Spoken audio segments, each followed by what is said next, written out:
సాధారణంగా మనం పంట వేయాలంటే ఎక్కువ సమయం దేంట్లో పడుతుంది అంటే నాట్లు వేసుకోవడంలో. దానికోసం ఎక్కువ మంది పని వాళ్ళు కూడా కావాల్సి వస్తుంది. అలాగే ఎక్కువ మొత్తంలో డబ్బులు కూడా ఖర్చు చేయాల్సిందే. సో ఈ రోజు నేను మీకు లేబర్స్ మరియు ఎక్కువ ఖర్చు లేకుండా ఇంట్లోనే నాట్లు వేసుకునే పరికరాన్ని ఈజీగా ఎలా తయారు చేసుకోవాలి అని చెప్తాను. దానికంటే ముందు మీరు ఇంకా మన ఛానల్ ని సబ్స్క్రైబ్ చేసుకోకపోతే ఇప్పుడే సబ్స్క్రైబ్ చేసుకోండి. దీనికోసం మీకు కొన్ని ప్లాస్టిక్ బాటిల్స్ మరియు చెక్కలు కావాలి. ఈ వీడియోలో చూపిస్తున్న విధంగా 3 పొడవాటి చెక్కలకు 2 అడ్డపు చెక్కలను అమర్చుకోవాలి.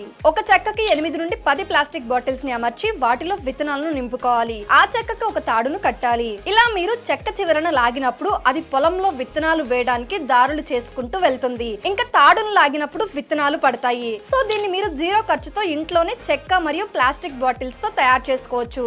వ్యవసాయానికి సంబంధించి మరింత సమాచారం తెలుసుకోవడానికి ఫ్రీడమ్ యాప్ ని డౌన్లోడ్ చేసుకోండి.